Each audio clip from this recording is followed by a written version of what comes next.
Welcome to special live. నేను రమ్మ మండవ.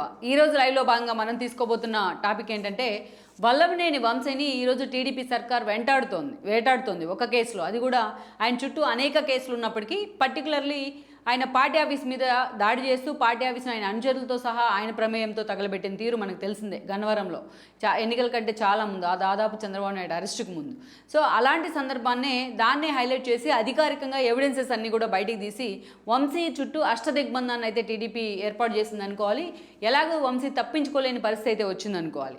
అందుకే ఈరోజు గన్నవరం నుంచి ఆల్మోస్ట్ హైదరాబాద్ దాకా వంశీ నివాసాల్లో, వంశీ ఆఫీసుల్లో కూడా ఈరోజు పోలీసులు జల్లెడబడుతూ ఉన్నారు. ఇప్పటికే ఆయన అమెరికా వెళ్ళిపోయారు, లేకపోతే ఎక్కడికో అప్స్కాండ్ అయ్యారనే చర్చ అయితే జరుగుతోంది. బట్ లెట్స్ ఈ విషయంలో మరి ప్రభుత్వం ఎలా స్పందిస్తోంది, వంశీకి లుకౌట్ నోటీస్ కూడా జారీ చేయాలన్న ఒక చర్చ అయితే ఉంది. సో ఓవరాల్గా ఈ అంశానికి సంబంధించి ఆల్మోస్ట్ వంశీని ప్యాక్ చేసే పరిస్థితి అయితే వచ్చిందనుకోవాలి కూటమి వైపు నుంచి, పర్టికులర్లీ టీడీపీ వైపు నుంచి. అందుకు కారణం కూడా మనం చాలాసార్లు చెప్పుకున్నాం. గతంలో ఆయన మీద, వంశీ మీద ఓకే, టీడీపీ నుంచి ఆయన రాజకీయ రంగేట్రం చేశారు, టీడీపీ నుంచి వైసీపీకి వెళ్ళున్నారు.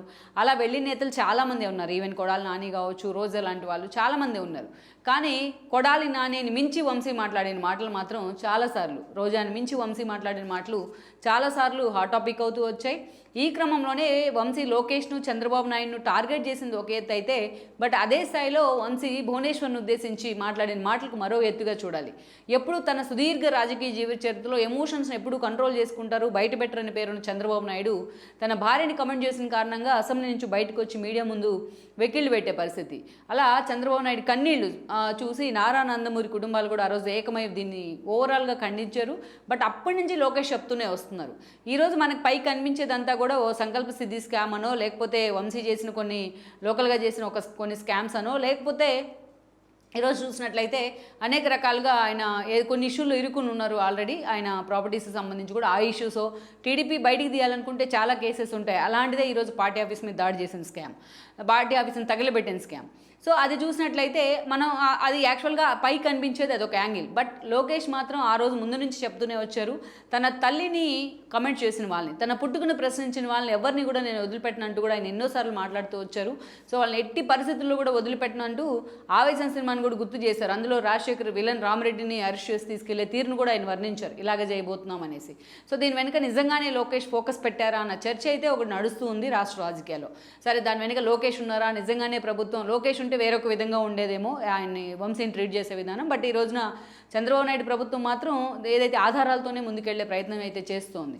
ఇప్పటికీ ఆ కేసులో కొంతమంది అరెస్ట్ అయ్యారు, ఇంకొంతమంది అబ్స్కాండ్ కూడా కావడం జరిగింది. వంశీని అయితే మాత్రం అన్ని రకాలుగా ఎలాగో తప్పించుకోకుండా కార్నర్ చేసే ప్రయత్నం అయితే జరుగుతూ వస్తోంది. ఇది ఒక లెక్క. అయితే ఎలాగైతే వల్లభనేని వంశీ టార్గెట్ అయ్యారో టీడీపీకి, అండ్ దెన్ ఈరోజు నెక్స్ట్ టార్గెట్, ప్రభుత్వానికి నెక్స్ట్ టార్గెట్ ఎవరు అన్న చర్చ హాట్ టాపిక్ అవుతోంది. ఈ క్రమంలోనే ఈరోజు దేవినేని అవినాష్ పేరు చాలా ప్రముఖంగా తెర మీదకి వస్తుంది. దేవినేని అవినాష్ కూడా వంశీ తరహాలోనే సైమల్టేనియస్గా సేమ్ కేసులో కూడా ఆయన ఇరుక్కున్నారు.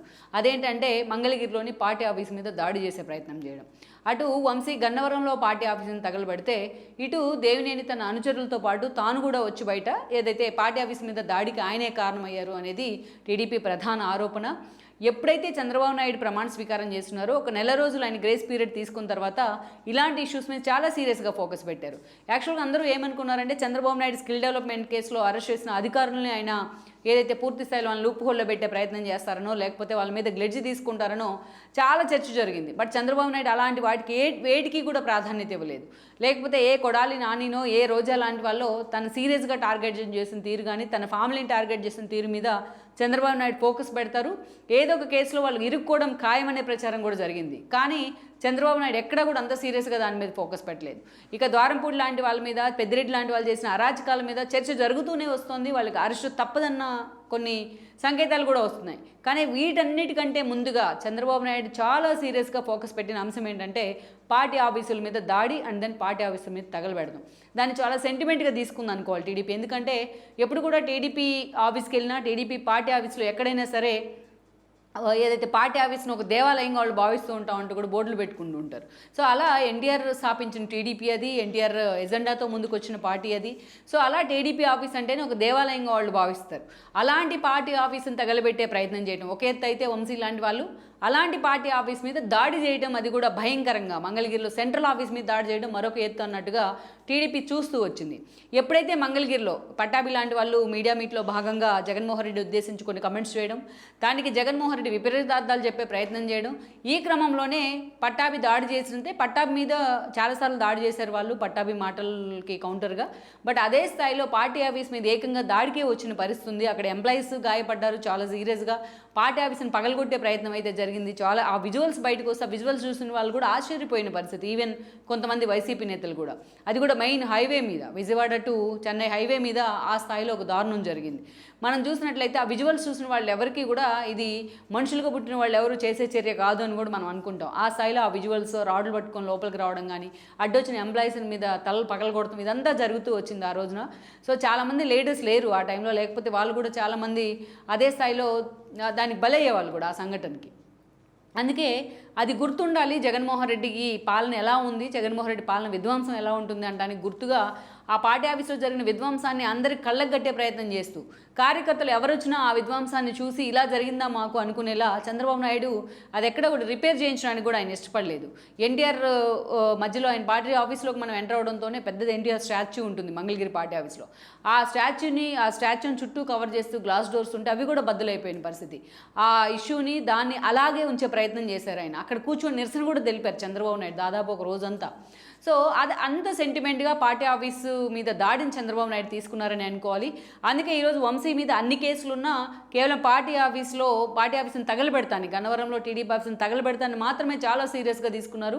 ఆ కేసులోనే వంశీని ఫిక్స్ చేసే ప్రయత్నం జరుగుతోంది. వేరే అవినాష్ విషయానికి వచ్చినట్లయితే ఆ స్థాయిలో పార్టీ ఆఫీస్ మీద దాడి విషయంలో మాత్రమే చాలా సీరియస్గా టీడీపీ ఫోకస్ పెట్టే ప్రయత్నం చేస్తుంది.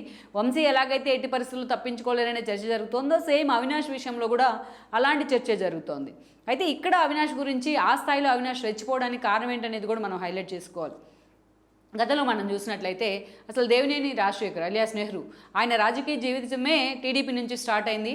దెన్ రంగా వర్సెస్ దేవినేని అంటూ జరిగిన ఇష్యూస్ కానీ, ఆ స్థాయిలో బెజవాడ పూర్తి స్థాయిలో అప్పట్లో కొన్ని అరాచకాలకు నిలవైన పరిస్థితి కానీ మనకు తెలిసిందే. సో రంగా మరణం తర్వాత రెండు ఏదైతే సామాజిక వర్గాల మధ్య దాడులకు, అదేవిధంగా ప్రతీకారాలకు కూడా కొన్ని ఏళ్ల తరబడి బెజవాడ వేదిక అవుతూ వచ్చింది. రాధా లాంటి వాళ్ళు ఇనిషియేట్ చేసుకొని మరి దీన్ని చెక్ పెట్టే ప్రయత్నం చేశారు. ఆయన వైసీపీ నుంచి టీడీపీలోకి రావడం కానీ, సో టీడీపీలో ఉండటం ద్వారా కాపు కమ్మ అనే రెండు సామాజిక వర్గాల మధ్య ఉన్న గొడవలకు కూడా ఆయన కొంచెం చెక్ పెట్టే ప్రయత్నం అయితే ఆల్మోస్ట్ చేస్తూ ఉన్నారని అనుకోవచ్చు గత 5-6 ఏళ్ళుగా. సో మొత్తానికైతే ఈ గొడవలు లేకుండా చేయడంలో రాధా ఇనిషియేషన్ నిజంగానే ఉందని అనుకోవాలి. ఈ ఎపిసోడ్ ద్వారానే నెహ్రూ రాజకీయ జీవితం ఇంకా హైలైట్ అవుతూ వచ్చిందని అనుకోవాలి. ఇక అదే స్థాయిలో ఆ తర్వాత కాంగ్రెస్లో కూడా ఆయన సుదీర్ఘకాలం మంత్రిగా, ఎమ్మెల్యేగా కూడా పనిచేశారు. ఇక 2014లో టీడీపీ వచ్చిన తర్వాత అధికారంలోకి దేవినేని నెహ్రూ టీడీపీ జెండా కప్పుకున్నారు. ఆ రోజున దేవినేని నెహ్రూతో పాటు అవినాష్ కూడా రావడం జరిగింది పార్టీలోకి. అయితే కొన్ని రోజులకే ఆయన అనారోగ్య కారణాలతో నెహ్రూ మరణించున్నారు. దెన్ అప్పటి నుంచి కూడా దేవినేని అవినాష్ను ఎలాగైతే రామ్మోహన్ని దగ్గరికి తీసుకునే ప్రయత్నం జరిగిందో ఎర్రంనాయుడు మరణం తర్వాత, దేవినేని నెహ్రూ చనిపోయిన తర్వాత ఆయన కొడుకు అవినాష్ కూడా చంద్రబాబు నాయుడు అంతే స్థాయిలో దగ్గరికి తీసుకునే ప్రయత్నం చేశారు. అందుకే చంద్రబాబు నాయుడు మాట వింటే ఎలా ఉంటారు అనడానికి రామ్మోహన్ నాయుడు ఒక ఎగ్జాంపుల్ అయితే, మాట వినకపోతే ఎలా ఉంటారు అనడానికి అవినాష్ ఒక ఎగ్జాంపుల్ అనుకోవాలి. ఈ రోజున రామ్మోహన్ నాయుడు ఆ రోజు ఇంకా చిన్నపిల్లాడు, ఇంకా చదువుకుంటూ ఉన్నారు. తన తండ్రి మరణం తర్వాత సోలోగా ఆయన ఫీల్ అవుతూ ఉంటే ఆయన తీసుకొని ప్రమోట్ చేసి చంద్రబాబు నాయుడు దగ్గరుండి రాజకీయాల్లోకి చేయబట్టుకొని నడిపించారు. ఆ క్రమంలోనే ఆయన మొదటిసారి ఎంపీ అయి ఉన్నారు, రెండోసారి ఎంపీ అయ్యారు, మొన్న ఎంపీ అయ్యారు, ఈరోజు కేంద్ర మంత్రి అయ్యారు.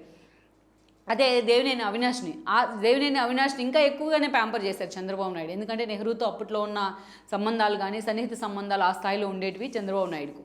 అయితే ఎప్పుడైతే అవినాష్ ఆ స్థాయిలో చంద్రబాబు నాయుడు ప్యాంపర్ చేయడమే కాదు, తెలుగు యువత అధ్యక్ష బాధ్యతలు కూడా ఇవ్వడం జరిగింది ఆ రోజు అవినాష్కు. ఇక పార్టీ అధికారంలో ఉన్న 5 ఏళ్ల పాటు అవినాష్ తెలుగు యువత పేరుతోనో చాలా హడావిడి చేస్తూ వచ్చారు. అయితే అలాంటి అవినాష్ను కేవలం నామినేటెడ్ పోస్ట్ ఇచ్చి పార్టీ పదవి ఇచ్చి ఏదైతే ఆయన అంతవరకు పరిమితం చేయకుండా ఎన్నికలు వచ్చే నాటికి ఆయనకి టికెట్ ఇవ్వాలని చంద్రబాబు నాయుడు డిసైడ్ చేస్తున్నారు. ఈ క్రమంలోనే 2019 ఎన్నికల్లో ఆ రోజు కొడాలి నాని మీద పోటీకి దేవినేని అవినాష్ను సెలెక్ట్ చేయడం జరిగింది చంద్రబాబు నాయుడు. అక్కడ చూసినట్లయితే చాలామంది అప్పటికే రా వెంకటేశ్వర ఉన్నారు, పినంనేని ఫ్యామిలీ ఉంది, లోకల్గా చాలామంది నాని మీద పోటీ చేసేందుకు సిద్ధంగా ఉన్నారు. వాళ్ళందరినీ కన్విన్స్ చేసి మరి దేవినేని అవినాష్ని తీసుకొచ్చి అక్కడ స్థానికేతరుడే అతన్ని తీసుకొచ్చి అక్కడ ఇంప్లాంట్ చేసే ప్రయత్నం చేశారు చంద్రబాబు నాయుడు గుడివాడలో. దెన్ కొడాలి నాని అప్పటికే 3 సార్లు గెలిచి ఉండడం కానీ ఆయన ఒక సాలిడ్గా తనకంటూ ఒక బేస్ ఏర్పాటు చేసుకోవడం కానీ ఇవన్నీ కావచ్చు. జగన్మోహన్ రెడ్డి ఒక ఛాన్స్ వేవ్ కావచ్చు. ఆ క్రమంలోనే 2019 ఎన్నికల్లో అవినాష్ నాని చేతిలో ఓడిపోయినారు. ఓడిపోయిన తర్వాత కొద్ది రోజులకే ఆ కొడాలి నాని ఎవరి మీద అయితే తాను పోటీ చేస్తున్నానో ఆయన చేతిలో ఎవరి మీద అయితే ఓడిపోయినానో ఆ కొడాలి నాని వెంటే వెళ్ళి జగన్మోహన్ రెడ్డి సమక్షంలో ఆయన పంచం చేరారు, ఆ పార్టీ జెండా కప్పుకున్నారు. ఇక అప్పటి నుంచి కూడా జగన్మోహన్ రెడ్డికి కూడా అత్యంత క్లోజ్గా మారారు అవినాష్. జగన్మోహన్ రెడ్డి దగ్గరికి ఎవరికైనా నెక్సెస్ ఉంది అంటే టీడీపీ నుంచి వచ్చిన వాళ్ళు అది ముందు అవినాషే అనుకోవాలి. ఆ స్థాయిలో జగన్మోహన్ రెడ్డికి దేవినేని అవినాష్కి ఆ స్థాయిలో సంబంధాలు ఉన్నాయి. వితౌట్ అపాయింట్మెంట్ ఎవరైనా జగన్మోహన్ రెడ్డి దగ్గరికి వెళ్ళగలరు అంటే అది దేవినేని అవినాష్ అన్న పేరు కూడా ఉంది వైసీపీలో. సొంత నేతలకు తన వెంట డే 1 నుంచి నడిచిన నేతలకు జగన్మోహన్ రెడ్డి ప్రయారిటీ ఇవ్వరు కానీ బట్ అవినాష్ను మాత్రం ఆ స్థాయిలో జగన్మోహన్ రెడ్డి ప్యాంపర్ చేస్తూ వచ్చారు. ప్యాంపర్ చేశారు కాబట్టి ఆయనకి టికెట్ ఇవ్వాల్సిన పరిస్థితి వచ్చింది. ఈ క్రమంలోనే విజయవాడ తూర్పు టికెట్ని ఆయన కేటాయించడం జరిగింది మొన్నటి ఎన్నికల్లో. అయితే విజయవాడ తూర్పు టికెట్ విషయంలో కూడా జగన్మోహన్ రెడ్డి దోబూచులాట ఆడాడు. అది జగ్గైపేట ఎమ్మెల్యేగా పనిచేసిన ఉదయ్ భానుకి ఇవ్వాలనే చర్చ కూడా జరిగింది. బట్ ఎట్టకేలకు ఆయనకు ఆ టికెట్ ఖరారు చేశారు. ఒక దశలో కేసీఆర్ నాని పార్టీలోకి వచ్చిన తర్వాత ఆయన డాక్టర్ అయిన శ్వేత కూడా టికెట్ ఇస్తారని చర్చ జరిగింది. బట్ దేవినేని అవినాష్ వైపే జగన్ అల్టిమేట్గా మొగ్గు చూపారు. తన గెలుపు ఒక లెక్క, ఏదైతే దేవినేని అవినాష్ గెలుపు ఒక లెక్క అన్నట్టుగా కేసీఆర్ నాని ఆ రోజు ఎఫర్ట్ పెట్టారు. పాపం తన ప్రచారాన్ని కూడా వదిలేసి దేవినేని అవినాష్ ప్రచారంలో తూర్పు సీటును గెలిపించుకోవడం మీద చాలా సీరియస్గా ఫోకస్ పెట్టే ప్రయత్నం చేశారు. బట్ గద్దె రామ్మోహన్ చేతిలోని అవినాష్ ఓడిపోవడం జరిగింది. యాజ్ యూజువల్ కేసీఆర్ నాని కూడా ఓడిపోయారు. సో ఆ పరిణామాలు ఎలా ఉన్నప్పటికీ ఈరోజు టీడీపీ కూటమి ప్రభుత్వం అధికారంలోకి వచ్చింది. టీడీపీ మేజర్ రోల్లో ఉంది ఈరోజు ప్రభుత్వంలో.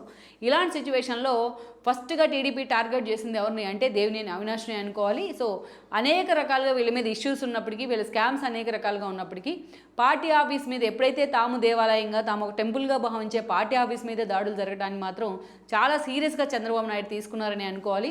అందుకే ఈరోజు వంశీ మీద ఆ స్థాయిలో ఫోకస్ పెట్టారు. నెక్స్ట్ టార్గెట్ దేవినేని అవినాష్ అనే చర్చ కూడా జరుగుతుంది. అది కూడా మంగళగిరి పార్టీ ఆఫీస్ మీద దాడి కేసులో ఇప్పటికే కొంతమంది అరెస్ట్ చేస్తున్నారు, కొంతమంది అండర్ గ్రౌండ్కి వెళ్ళున్నారు. అవినాష్ మీద చాలా సీరియస్గా టీడీపీ సర్కార్ ఫోకస్ పెట్టింది. ఇప్పటికే అవినాష్ తన దగ్గరున్న సన్నిహితులతో కొంతమందితో టీడీపీ శ్రేణుల వద్దకు ఒక రాయబారం నడిపిస్తున్నారని చర్చ కూడా ఉంది. తన తండ్రికి చాలా క్లోజ్ అనిపించుకునే గోరెంట్ల బుచ్చే చౌదరి లాంటి వాళ్ళతో ఇప్పటికే అవినాష్ నెక్సెస్లోకి వచ్చున్నారు. అటు చంద్రబాబు నాయుడుతో చర్చలు జరిపిస్తున్నారని చర్చ ఉంది. బట్ ఆ దిశగా అయితే చంద్రబాబు నాయుడు ఫోకస్ అయితే పెట్టట్లేదనేది కూడా పార్టీ ఆఫీస్ నుంచి వస్తున్న సమాచారం. మరోవైపు చూసినట్లయితే తన భార్యను స్వయంగా లోకేష్ దగ్గరకు అవినాష్ రాయబారం పంపించారని కూడా లీకులు వస్తూ ఉన్నాయి. ఎట్లయినా సరే తనను అరెస్ట్ చేయొద్దు అనే విధంగా ఆమె లోకేష్ని రిక్వెస్ట్ చేశారని కూడా కొన్ని వార్తలు అయితే వస్తున్నాయి. ఈ వార్తలు వస్తున్నాయి, ఎక్కడ అవినాష్ అండ్ టీం దీన్ని ఖండించే ప్రయత్నం చేయకపోవడంతో ఈ వార్తలు కూడా ఇంకా ఊతమిచ్చినట్లు అవుతోంది. మొత్తానికైతే మనం చూసినట్లయితే దేవినేని అవినాష్ కూడా వంశీ తరహాలోనే, కొడాలి నాని తరహాలోనే తన తండ్రి చనిపోయినా తనకి పార్టీలో ప్రయారిటీ ఇచ్చి తను అప్పుడు పోటీ చేయకుండా పార్టీలో ఉన్న ఆ స్థాయిలో తెలుగు యువత బాధ్యతలు ఇచ్చి ఒకసారి టికెట్ ఇచ్చిన చంద్రబాబు నాయుడిని అంతకంటే ఎక్కువగా రిచిపోయారు ఎవరైతే దేవినేని అవినాష్ లాంటి వాళ్ళు. తన అనుచరులతో ఏకంగా పార్టీ ఆఫీస్ మీద, తనకు రాజకీయ భిక్ష పెట్టిన పార్టీ ఆఫీస్ మీదే దాడికి, తన తండ్రికి రాజకీయ భిక్ష పెట్టిన పార్టీ ఆఫీస్ మీద దాడికి తెగబడ్డారు. అదే స్థాయిలో లోకేష్ను చంద్రబాబు నాయుడిని టార్గెట్ చేస్తూ ఎన్నోసార్లు ఒక వంశీ తరహాలో, ఒక నాని తరహాలోనే మాట్లాడిన పరిస్థితి అయితే ఉంది. సో అందుకే ఈరోజు అవినాష్ వీటన్నిటికంటే కూడా ఈరోజు ఎక్కువగా టీడీపీ ఫోకస్ పెడుతోంది ఏంటంటే మంగళగిరి పార్టీ ఆఫీస్ మీద, సెంట్రల్ ఆఫీస్ మీద దాడిని చాలా సీరియస్గా పరిగణించింది. అందుకే ఈ 2 ఇన్సిడెంట్స్ని, అటు వంశీది కానీ గన్నవరం పార్టీ ఆఫీస్, ఇటు దేవినేని అవినాష్ మంగళగిరి పార్టీ ఆఫీస్ ఇష్యూలో మాత్రం చాలా సీరియస్గా ఫోకస్ పెట్టారు. అధికారులు కూడా అంతే సీరియస్గా ఈ విషయం మీద కేసును కూడా పుటప్ చేసే ప్రయత్నం అయితే జరుగుతూ ఉంది. సో ఇప్పటికే అవినాష్ ఏ స్థాయిలో తన మాజీ టీడీపీ నేతలు, తనకు పరిచయం ఉన్న నేతలతో చర్చలు జరుపుతున్నా అంత ఈజీగా చంద్రబాబు నాయుడు కానీ లోకేష్ కానీ కన్విన్స్ అయ్యే పరిస్థితి లేదనుకోవాలి. పదవులు ఇస్తే ఒక ఎత్తు, పార్టీలో పదవుల ద్వారా ఎదిగితే మరొక ఎత్తు, రాజకీయ భిక్ష తీసుకోవడం మరొక ఎత్తు అయితే ఆ స్థాయిలో తల్లిపాలు తాగి రొమ్ముగుద్దిన విధంగా బిహేవ్ చేయడం మరొక ఎత్తు అనుకోవాలి. ఇవన్నీ పక్కన పెడితే ఏకంగా పార్టీ ఆఫీస్ మీదే దాడికి తెగబడతాం, వాటిని తగలబెడతాన్ని మాత్రం చాలా సీరియస్గా టీడీపీ తీసుకుంది. సో ఈ విషయంలోనే అటు వంశీ కానీ, వల్లభనేని కానీ, ఇటు దేవినేని కానీ సో పూర్తి స్థాయిలో బుక్ అయ్యే అవకాశాలు అయితే ఉన్నాయి. లెట్స్ సీ మరి ఇలాంటి ఇష్యూలో మరి దేవినేని రాజకీయ భవిష్యత్తు ఏ మలుపు తిరుగుతోంది, ఏ మలుపు తిరగబోతోంది అనేది మాత్రం బెజవాడ రాజకీయాల్లో చాలా హాట్ టాపిక్గా మారింది. ఈ వీడియో మీకు నచ్చినట్లయితే please share, like and subscribe R24 Telugu.